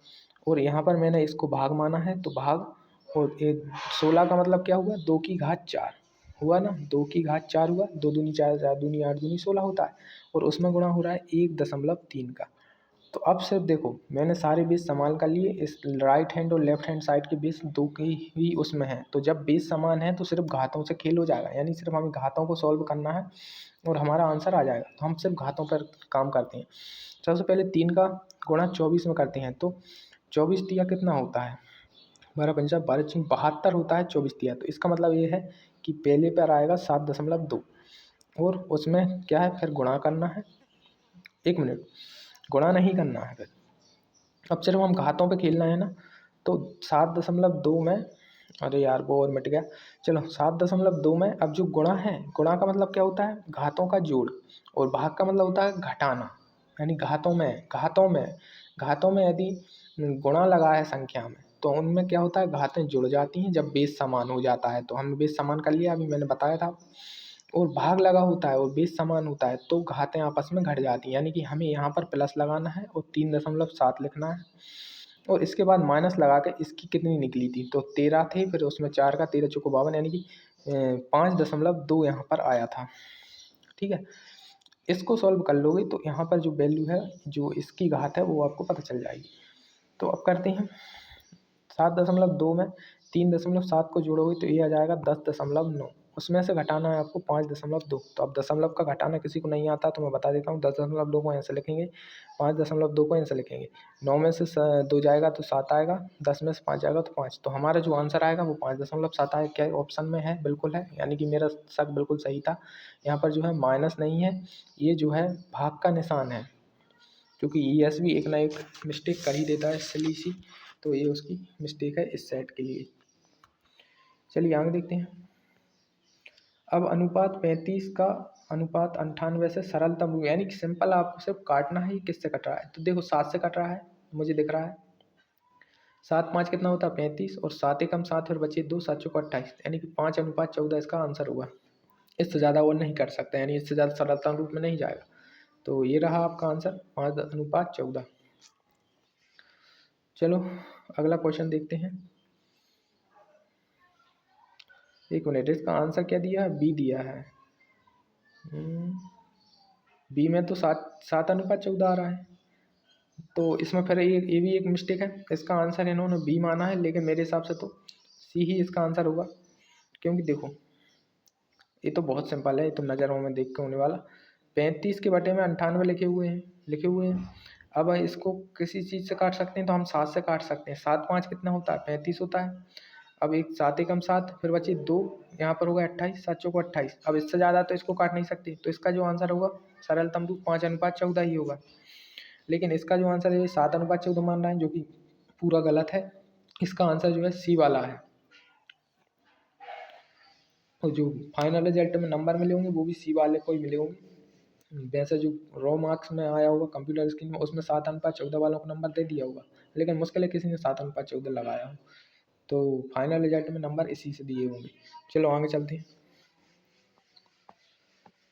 ब्रांचिंग प्रोग्राम किसने विकसित किया था? देखो थ्योरी से ही क्वेश्चन आया है, यहाँ पर कुछ भी ऐसा नहीं है जो मैं आपको समझा सकूँ। सीधा सीधा ऑप्शन बी है जो कि है क्राउडर। क्राउडर ने ही ब्रांचिंग प्रोग्राम दिया था। अब आप इसको याद रख सकते हैं या आपने थ्योरी पढ़ी है तो आपको वैसे भी याद होगा कि ब्रांचिंग प्रोग्राम के जनक किसे कहा जाता है, तो क्राउडर को कहा जाता है। अगले पर आते हैं। अब देखिए सवाल आ गया फिर से कैलकुलेटिव यानी कि सरलीकरण का। इसने कहा दिए गए समीकरण सही बना ली, किन दो संख्याओं को आपस में बदलना है। यानी कि इसमें हमें क्या करना है, दो कोई सी संख्याएं हैं जो हमें चार ऑप्शन दिए हैं, उनमें से कोई एक में जो है हम जब संख्याएं बदल देंगे तो हमारा जो है आंसर सही हो जाएगा। तो अब हम कौन सी संख्याओं को बदल सकते हैं ये भी कन्फ्यूजन है, कौन सा ले। तो ऑप्शन से ऑप्शन उठाओ। सबसे पहले देखो, जब हम बोर्डमास का नियम लगाते हैं, जब हम बोर्ड मास का नियम लगाते हैं तो पहले ब्रैकेट सॉल्व करते हैं। इसमें ब्रैकेट नहीं है, ऑफ भी यानी का भी नहीं है, तो सीधा भाग पर खेल हो रहा है। तो आपको अब भाग से एक सिंपल ट्रिक मैं बताता हूँ। आपको जैसे संख्याएं बदलनी है, उसके बाद यदि भाग पूरा जा रहा है उसमें, जैसे पहला ऑप्शन मैंने लिखा है, इसने कहा 12 और 3 को बदल दो। अब मैं भाग से ही करूँगा अकेला, तो इसका मतलब है मैं 3 की जगह लिख दूँ 12 की जगह लिख दूँ 3 और 3 की जगह लिख दूँ 12, इस प्रकार से लिख दूँ। तो अब मैं ऐसा करके इसको जब भाग दूंगा, सबसे पहले तो मुझे भाग ही देना है, तो 1/4 आएगा। चूंकि इसके बराबर में लिखा है 39, तो 1/4 नहीं आ सकता, क्योंकि 1/4 आएगा तो पॉइंट में आ चला जाएगा, क्योंकि फिर चार चार इसका भाग जाएगा ना और सब चीज़ों का, तो 39 इससे नहीं आ सकता। तो इसको मैं ऐसे हटा दूंगा, पहला ऑप्शन। अगला ऑप्शन देखो, 3 और 18 को बदलने को बोल रहा है। तो अब मैं देखता हूँ कि 3 की जगह जब मैं 18 रख दूंगा, इसमें ये है 3 अपने, इनकी जगह मैं 18 रख दूंगा, तो 12 का भाग मुझे 18 में देना होगा। फिर से वही का वही, 2 ही छिंग 12, 2 नाम 18, या फिर अपन एक बार और काटेंगे तो 2 3 6, सॉरी 3 दूनी 6 और तीतर का 9, यानी 2/3। फिर से वही पूरा नहीं कट रहा, यानी फिर पॉइंट में आएगा, यानी ये भी आंसर नहीं हो सकता। अब इसने अगला आंसर दिया 3 और 18 के बाद क्या दिया, 18 और 2 को बदल दो। तो जब मैं 18 और 2 को बदलूंगा तो अब यहाँ पर 12 का भाग 3 से ही करना पड़ेगा मुझे। हाँ ये हो सकता है, क्योंकि 3 से 12 का भाग करोगे तो कितना आएगा, 3, जब 12 का भाग 3 से करोगे तो यहाँ पर आएगा 4। और इसने बोला है 18 और 3 को बदलना, सॉरी 18 और 2 को बदलना है। तो इस 18 की जगह मैं 2 लिखूंगा, बीच में निशान है माइनस का वो लगाऊंगा, फिर प्लस का निशान लगाऊंगा, और 9 को तो बदलना नहीं है तो 9 लिखूंगा, और 2 को बदलना था, 2 की जगह 18 लिख दूंगा, यानी यहाँ पर 18 नाम कर दूंगा। लेकिन अभी भी शायद ये सवाल सॉल्व नहीं होगा तीसरे ऑप्शन से भी, क्योंकि 18 नंबर कितने होते हैं, 18 तो हम 180 में से 10 कम किए 70, 70 में से 8 कम किए तो 62, 162 होते हैं 18 नाम किया, 8 जोड़े 70, हाँ बिल्कुल।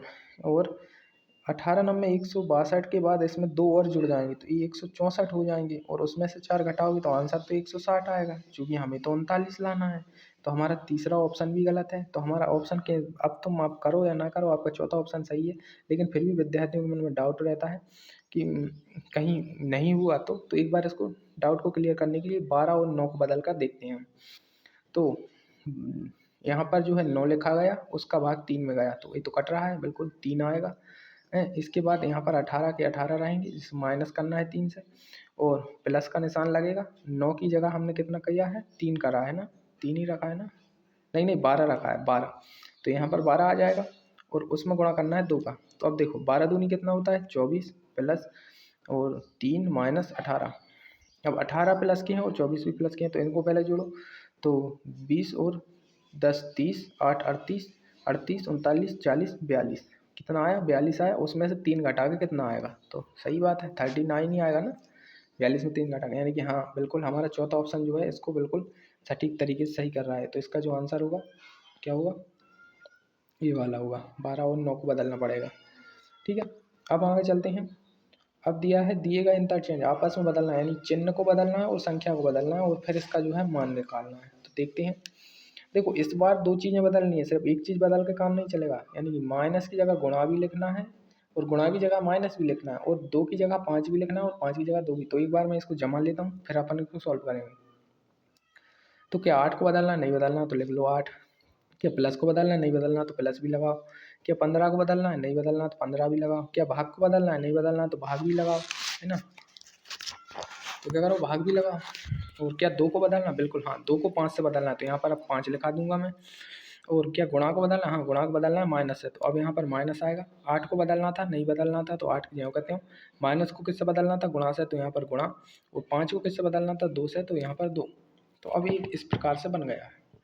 अब देखो 5 का सबसे पहले हम बोर्ड मास से ही चलेंगे, तो बोर्ड मास से पहले भाग आएगा, भाग देते हैं। 5 का 15 हम देखोगे 3 आएगा, फिर यहाँ पर प्लस आ जाएगा और यहाँ पर माइनस। अब हम जो है भाग देने के बाद क्या करते हैं, गुणा। तो यहाँ पर गुणा है, दिख रहा है आपको, 8 का गुणा 2 में हो रहा है, तो 8 दूनी 16 कर देंगे। तो अब 8 + 3 - 16 हो जाएगा। अब क्या है, अब हमें जोड़ से चलना। बोर्ड मास में फिर क्या आता है, जोड़ आता है, फिर घटाना आता है। तो जोड़ करते हैं, 8 में 3 जोड़ते हैं, 8 9 10 और 1 11। 11 में से अब 16 घटानी है। अब चूंकि बच्चा बता देगा कि 16 में से 11 को घटाओगे तो कितना आता है, 5 आता है। चूंकि प्लस की संख्या छोटी है लेकिन माइनस की संख्या बड़ी है, तो निशान किसका लगेगा, माइनस का, यानी कि -5। तो जो हमारा पहला ही ऑप्शन है वह -5 है। इस तरीके से हम इसको निकाल सकते हैं। काफ़ी सिंपल क्वेश्चन है, बस थोड़ा दिमाग आपको वहाँ दौड़ाना है, कौन सा निशान कहाँ बदलना, कौन सी संख्या कहाँ रखनी है। उसमें थोड़ा आपने यदि ध्यान से कर लिया और एक बार इसको इस प्रकार से सेट कर लिया तो फिर तो कुछ करना ही नहीं है। चलो आगे चलते हैं, चलो आगे की ओर बढ़ते हैं। अब आते हैं हम सहकारी अधिगम की आवश्यक विशेषताएं पूछी हैं इसने। प्रभावी अधिगम होता है सकारात्मक, सहयोग, श्रम व्यवधान। ऑप्शन है सही बी वाला। देखो थोड़ा बहुत समझाने का प्रयास करूंगा। सहकारी अधिगम से क्या मतलब है, तो कॉर्पोरेटिव लर्निंग, यानी कि जिसमें क्या हो कि सहकारी का मतलब वैसे आप समझते होंगे, सहकारी क्या होता है, सरकार का और प्राइवेट दोनों का जिसमें हस्तक्षेप हो वो सहकारी होता है। तो यहाँ पर भी वही बात हो रही, सहकारी अधिगम का मतलब होगा लर्निंग, यानी कि शिक्षा देना या सिखाना। तो सरकार का हस्तक्षेप होते हुए भी और प्राइवेट चीज़ों का हस्तक्षेप होते हुए भी सिखाने की क्या जरूरी विशेषता होती है, हमसे ये पूछा उसने। तो इससे क्या होता है, इसकी ये विशेषता है कि इसका शिक्षण प्रभावी होता है। शिक्षण तो प्रभावी हो सकता है लेकिन वो तो सरकारी भी हो सकता है और प्राइवेट भी हो सकता है, सहकारी ही क्यों होगा, यानी कि तीनों होते हैं। यानी ऑप्शन तो ये भी सही है लेकिन इसमें ऑल ऑफ द अबव वाला सिस्टम नहीं है, इसलिए हमको हटाना पड़ेगा।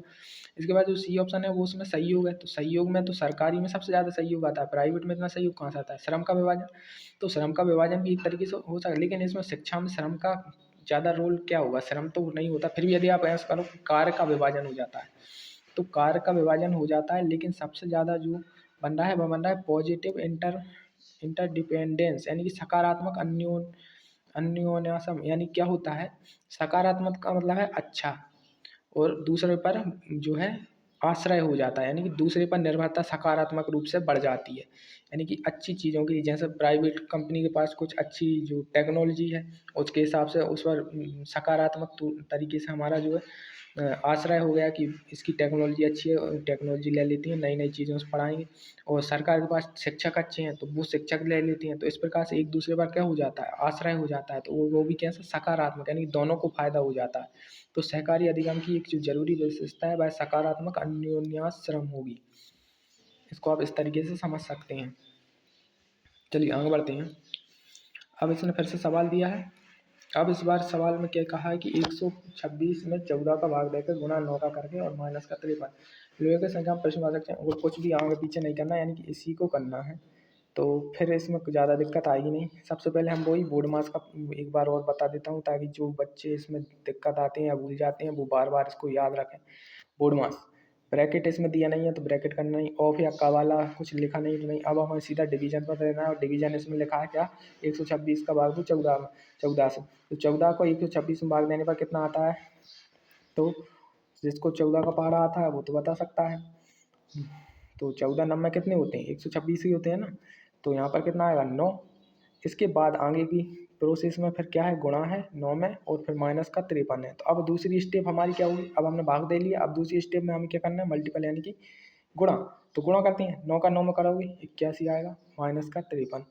इस प्रकार से बन गया। अब एडिशन यानी जोड़ का इसमें है ही नहीं जोड़, तो उसको हटा दो। अब सब्सट्रैक्शन यानी घटाना कर दो, 81 में से 53 घटा दो तो आपका जो है आंसर आ जाएगा। 11 में से जो जब 3 जाता है तो कितना बचता है, 8 बचता है क्या।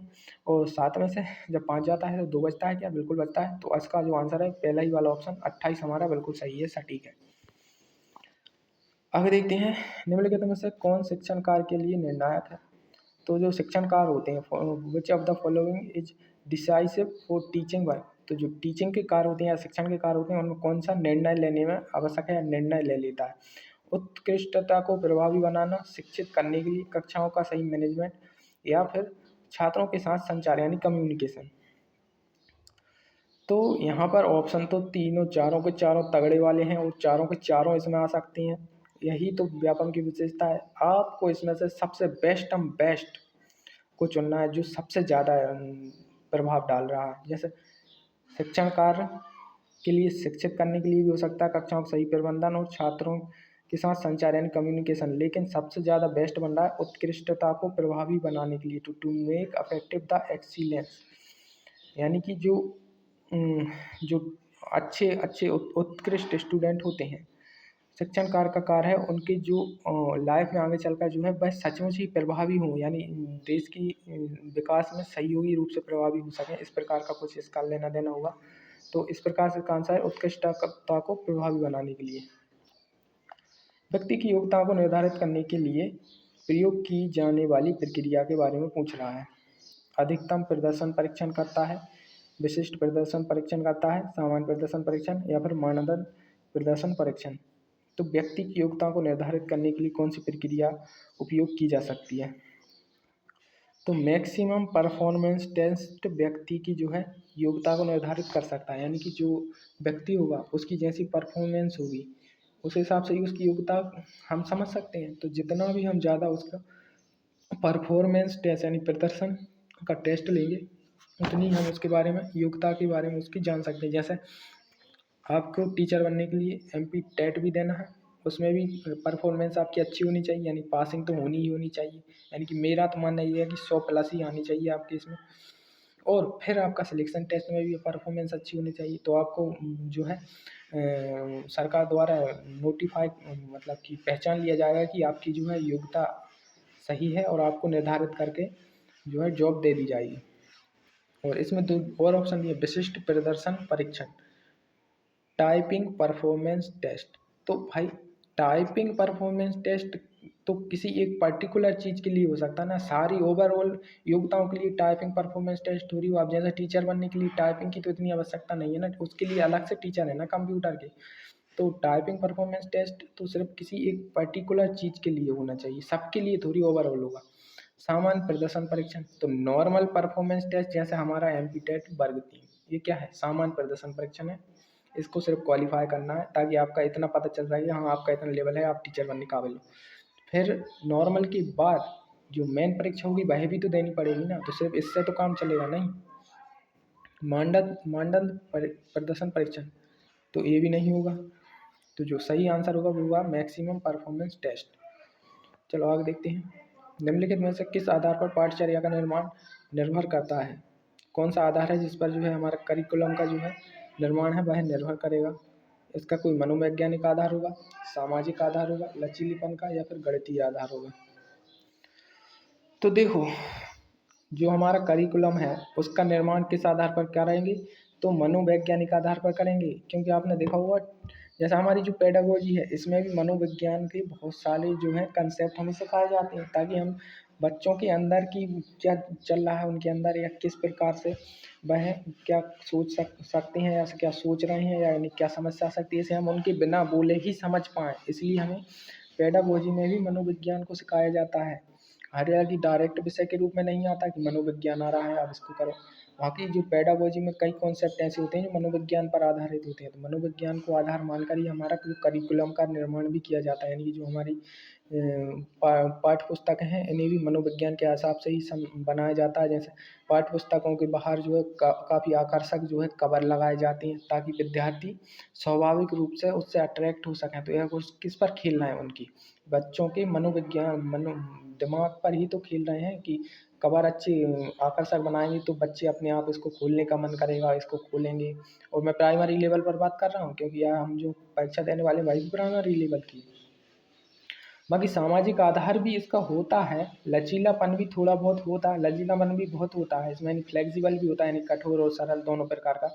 और गणितीय आधार गणित के हिसाब से भी हो सकता है, लेकिन जो मनोविज्ञान आधार है वह सबसे ज़्यादा जो है निर्भर होता है। चलो अब अगला क्वेश्चन देखते हैं। चतुर्थ श्रेणी के लिए समय के आकलन के मानदंड होंगे। अब देखो यहाँ पर मैं आपको एक और ट्रिक बताने वाला हूँ सवालों को सॉल्व करने की। यदि आप इसको समझ गए तो आप ये मान के चलिए कि आप 10% क्वेश्चन यदि आपको समझ भी नहीं आते तब भी उनको सही कर सकते हैं, जो 10% आपको समझ भी नहीं आएंगे वो भी।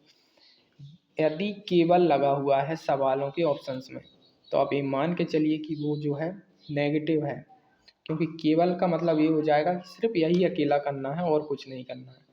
जैसे इसमें लिखा है चतुर्थ श्रेणी के लिए समय के आकलन के मानदंड होंगे। अब मुझे नहीं पता क्या चतुर्थ श्रेणी है क्या समय है, लेकिन मुझे ये पता है कि केवल लगा है तो ऑप्शन जो है नेगेटिव हो रहा है।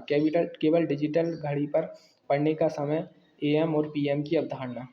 तो ये सिर्फ ये कह रहा है कि डिजिटल घड़ी पर ही पढ़ो, सिर्फ AM और PM की अवधारणा सीखो, यही है चतुर्थ श्रेणी अकेली। या फिर बोल रहा है केवल डिजिटल घड़ी पर पढ़ने का समय। अब तो इसने और भी छोटा कर दिया, उसमें तो AM PM की अवधारणा थी, अब सिर्फ डिजिटल घड़ी ही ले रहा है। तीसरे ऑप्शन में भी केवल लगा है और पूछ रहा है अनुरूप घड़ी पर पढ़ने का समय, तो अब ये एनालॉग घड़ी पर चला गया है, वो सिर्फ उसी पर रहना चाहता है। लेकिन चौथा ऑप्शन देखो, डिजिटल और अनुरूप घड़ी पर पढ़ने का समय half past quarter 2 AM PM की अवधारणा मिनट और सेकंड के बीच संबंध। इसमें तो सारा का सारा एक ही उसमें सजो लिया है। तो सबसे अच्छा आंसर क्या होगा, यही होगा केवल वाले को ऐसे हटा दिया करो ऐसे, क्योंकि 90 से लेकर 95 या 99% तक जो केवल वाले ऑप्शन आते हैं वह नेगेटिव ही होते हैं। उनका जो है पेडागोजी के हिसाब से सही सम्मिश्रण नहीं बैठ पाता है चीज़ों में, तो उनको हटा दिया करो। सीधे लगाया आप चौथा। मुझे नहीं पता क्या है चतुर्थ श्रेणी, पर आंसर मुझे पता है, मैं कैसे निकाल दूंगा इसको। मॉस्लो के सिद्धांत के अनुसार बुनियादी ज़रूरतों में क्या शामिल हो सकता है, यानी जो बेसिक ज़रूरतें हैं वो भी मॉस्लो के हिसाब से। अब इसमें आप अपने हिसाब से दिमाग नहीं लगा सकती हैं, लेकिन आप थोड़ा बहुत अपने हिसाब से लगा सकते हैं कि उसने क्या सोचा हुआ। तो पहला बोला है psychological needs, safety and security. दूसरा safety, love and belonging. Psychological needs बोल रहा है, फिर बोला है सिक्योरिटी एंड सिस्टम। अब मेरे हिसाब से दिमाग लगाओगे तो मैं तो पहला लगा दूंगा, लेकिन नहीं, हमें मॉस्लो के हिसाब से लगाना है, और वो है सिर्फ साइकोलॉजिकल नीड्स की बात करता है वो मॉस्लो के सिद्धांत कहता है कि जो बुनियादी ज़रूरत है वह साइकोलॉजिकल नीड्स होती है। अब इसको इंग्लिश में मत देना क्रियात्मक ज़रूरत, साइकोलॉजिकल से समझो तो अच्छा रहेगा। मॉस्लो के अनुसार बुनियादी ज़रूरत क्या है, साइकोलॉजिकल नीड्स। अगले पर चलते हैं, जो हमारे आपकी जो है इसका लास्ट क्वेश्चन है, 90वां क्वेश्चन पे आ गए। 60 से लेकर 90 तक जो है उसमें दिए हुए रहते हैं, तो मैंने एज इट इज उनको उठा लिया जिस प्रकार से उन्होंने आंसर की जारी की थी उस प्रकार से। तो अब क्वेश्चन पूछ रहा है मोहन को प्रत्येक सही सवाल के 3 अंक और गलत सवाल के 2 अंक मिलते हैं। भाई 30 सवाल करता है तो 40 प्राप्त करता है। तो देखो इसको करने का बहुत सिंपल तरीका होता है। मान लो कि मोहन जो है 3 अंक प्राप्त करता है सही सवाल करने पर, और वह 30 के 30 सही ही कर देता है, तो उसको कितने अंक मिलेंगे, 30 या 90 मिलेंगे, क्योंकि एक पर 30 मिलना है। और गलत सवाल करने पर भी उसे 2 अंक दे रहे हैं, तो 30 के 30 यदि वो गलत भी करता है तो उसे कितने नंबर दे रहे हैं ये लोग, 30 का दूना यानी कि 60। लेकिन उसको प्राप्त हुए हैं 40, उनको रखो बीच में। अब कुछ नहीं करना आपको, इनका जो है तिर्यक घटाना करना है। जैसे कि 90 में से 40 घटाओ, 90 बड़ा है ना, तो 90 में से 40 घटाओ, कितना आएगा, 50 आएगा। अब 60 बड़ा है 40 छोटा है, 1 मिनट, ये कुछ गड़बड़ हो रहा है। एक बार इसको बड़ा होना चाहिए और इसको छोटा होना चाहिए, और एक बार इसको बड़ा होना चाहिए इसको छोटा होना चाहिए, लेकिन इसमें दोनों बार यही बड़ा हो रहा है, यानी कि इस सवाल में कुछ गड़बड़ है। मैं एक बार देखा इंग्लिश में देखता हूँ, Mohan gets 3 marks for each correct sum and loses. देखो यहाँ पर देखो हिंदी में इन्होंने टाइपिंग में गड़बड़ की है। यहाँ पर लिखा है लूजेज 2 मार्क, यानी कि वो 2 मार्क्स खो देता है, उसके 2 मार्क्स कट जाते हैं। लेकिन यहाँ पर हिंदी में लिखा है 2 अंक मिलते हैं। तो यहाँ पर इन्होंने ट्रांसलेटर में गलती की है, वो जो हिंदी वाले स्टूडेंट हैं उनके साथ एक तरीके से धोखा किया गया है, क्योंकि यदि हिंदी वाले स्टूडेंट इस पर ध्यान नहीं देंगे कि इंग्लिश में क्या लिखा है तो उनका ये नंबर गया। तो अब लेकिन मैंने ध्यान दे लिया, क्योंकि मैं तो फ्री होकर इसको करने का प्रयास कर रहा हूँ। तो देखो अब क्या करना पड़ेगा हमें, तो 3 अंक मिल रहे हैं तो 90 ही होंगे, लेकिन यहाँ पर जो है माइनस में हो रहे हैं भाई 2 अंक। यदि वो एक सवाल गलत करता है तो माइनस में होते हैं, तो मैंने माना कि उसने 30 के 30 सवाल गलत किए, तो उसके माइनस में कितने हो जाएंगे, 60, यानी कि ये जो है माइनस में आएगा। और इसके बाद उसने प्राप्त लेकिन 40 किए, उन्हें बीच में रखो। अब देखो बड़ा है 90, छोटा है 40, तो घटाओगे तो आएगा आंसर 50। अब बड़ा है 40 और छोटा है 60, इसको याद रखना। अब क्योंकि ये माइनस में आ गया ना, तो अब ये छोटा हो गया उससे, तो अब इसको इस प्रकार से घटाएंगे, 40 में से माइनस का 60 घटाना है, कुछ इस प्रकार से। तो जो माइनस और माइनस होगा ये प्लस हो जाएगा, तो 60 में 40 घटने की जगह जुड़ जाएंगे, और यहाँ पर हमारा आंसर क्या आ जाएगा, 100, यानी कि यहाँ पर इसको घटाने से 100 आंसर आता है। अब प्लस माइनस का मत भूलना कि यहाँ पर प्लस आ रहा है माइनस, उसका इसमें काम नहीं हो, क्योंकि अब हम इससे अनुपात निकालने वाले हैं। अब जो ये हमारा निकला ये अनुपात निकला, यानी सही सवाल और गलत सवालों का अनुपात। 50 से काटोगे 2 बार में कट जाएगा, 2:1, यानी कि यदि उसने 3 सवाल किए होंगे, 2 और 1 ये, तो उसने 3 में से 2 सवाल तो सही किए और 1 सवाल गलत किया। लेकिन नहीं, उसने 3 तो सवाल किए नहीं, उसने तो किए कितने, 30 सवाल। तो फिर हम इसको इस प्रकार से करेंगे। और अब उसने हमसे क्या पूछा है, सही सवालों की संख्या, यानी कि 2 सवालों की सही संख्या क्या है, तो हम 2 का क्या कर देंगे, गुणा। 3 से इसको काटोगे तो 10 बार कटेगा, 10 का दूना कितना होता है, 20। तो उसने जो सही सवाल किए भाई कितने किए, 20 किए। अब ये तो हो गया जो है, जिनका मैथ अच्छा होता है वो इस तरीके से इसको समझ कर लेते हैं। लेकिन यदि आप मैथ में कमज़ोर हैं और आप इसको नहीं कर पाते, तो मैं एक दूसरा तरीका भी आपको समझाने का प्रयास करूँगा। जैसे हमारे पास जो है 4 ऑप्शन दिए हैं, यदि आपके पास परीक्षा में समय आपको लगे भरपूर है, तो आप इस तरीके से आप उसको करना, उससे पहले मत करना। तो मैं जैसे अभी मुझे पता है इसका ऑप्शन 20 सही है, तो मैं पहले 20 ही उठाऊँगा। आपको करना क्या है, और एक एक ऑप्शन उठा करने, अभी मुझे पता है कि 20 ही सही है, तो मैं 20 उठा कर आपको समझा दे रहा हूँ। तो मैंने माना कि उसने जो सही सवाल किए थे भाई कितने किए थे, 20 किए थे। अब चूंकि 20 अगर उसने सही सवाल किए थे, तो उसको जो है नंबर कितने मिलने चाहिए थे, 3 अंक के हिसाब से 60 नंबर मिलने चाहिए थे। लेकिन सामने वाले को 20 नंबर ही प्राप्त हुए हैं। 1 मिनट, सामने वाले को 40 अंक ही प्राप्त हुए हैं। तो इसका मतलब इसके जो है नंबर काटे गए हैं। कितने नंबर काटे गए हैं, 20 नंबर काटे गए हैं। 20 ही काटे गए ना, 60 मिलने चाहिए थे लेकिन 40 मिले, तो इसके 20 नंबर कम करे गए। अब ये 20 नंबर क्यों कम करे गए, क्योंकि -2 अंक मिलते हैं जब तुम एक सवाल को गलत कर देते हो। तो जब 2 अंक एक सवाल पर काटे गए हैं, तो 20 अंक काटे गए हैं कितने पर, 10 सवालों पर। तो हाँ, तो यहाँ से क्या आया, 10 तो उसने गलत किए और 20 उसने सही किए। यहाँ से कंसेप्ट बनाना कि 20 उसने सही किए और 10 को क्या है उसने गलत किया। टोटल सवाल उसने 30 किए, बन गए ना 30 सवाल। 30 ही उसने बोला था ना कि 30 सवाल का आता है, तो ये यहाँ से बन भी रहे हैं। तो ये ऑप्शन इस प्रकार से होगा। अब देखें, जैसे अगर हमको आंसर पता भी नहीं था और हम पहला वाला उठाते हैं, जैसे ऑप्शन की 10 किए होंगे भाई, तो यहाँ से हमारे नंबर निकल के आते कितने, 10 का गुणा 3 में 30 नंबर निकल के आते। लेकिन उसको तो 40 मिले थे। तो यहाँ से तो ये कंसेप्ट ही नहीं बैठ रहा, क्योंकि जब उसके पूरे के पूरे सही हैं तभी 30 आ रहा है, लेकिन आप 40 बता रहे हो, तो यहाँ पर 10 तो किसी हालत में ही नहीं है। इसी प्रकार जब आप 15 को उठाते, तो 15 तिया कितने होते हैं, 45। अब यहाँ से आप देखते कि उसे मिले तो 40 है, तो 5 नंबर जो है उसके काटे गए हैं। लेकिन आप यहाँ से देखो, हर गलत क्वेश्चन पर सिर्फ 2 नंबर काटे जा रहे हैं, तो यहाँ पर 5 क्यों काटेगा, या तो 6 काटता, समझ रहे, 2 के भाग वाले काटता ना, जिसका 2 से कट जाती हो। 2 4 6 8 10 12 15, 2 4 6 8 10 12 14 16, इस प्रकार से काटता ना, जो 2 के पहाड़े में आते उनको काटता ना, 5 क्यों काटेगा। तो यहाँ पर ए वाला भी ऐसे आप हटा देते ऑप्शन से। अब 20 वाले पे आते तो मैंने समझा दिया कैसे, और अगर 25 वाले पर भी आते, यानी ऑप्शन 25 पर भी आते, कि आप मानते कि उसने जो है 25 सवाल सही किए, तो उसके जो नंबर आते कितने, 75 आ रहे थे, लेकिन उसको मिले कितने हैं, 40। तो अब 75 में जब 40 घटाओगे तो कितने बच रहे हैं, 5, 7 में 4 गए तो 3, 35। फिर वही का भाई, यदि भाई उसके 2 नंबर गलत पर काटे जा रहे हैं, तो उसके 2 के पहाड़े में आने वाली संख्या के ही तो कटेंगे ना, 35 कहाँ से कटेंगे, एक नंबर और क्यों काटा उसका, क्योंकि इसमें वैसा नहीं है। उसने तो यही कहा सही किया तो 3, गलत किया तो 2 कटेंगे बस। इसके अलावा और कोई नियम नहीं है इसमें कि यदि अरे आधा सही कर दिया आधा गलत किया तो 1 दे दो 1.5 दे दो, ऐसा कुछ नहीं किया। मैथ में जो लिखा है वही सही होता है, जो उसने सीधी सीधी भाषा में लिख दिया सिर्फ उसी को सही मानना है। तो इस हिसाब से आप ऑप्शन से भी कर सकते हो, काफ़ी सिंपल रह जाता है ऑप्शन।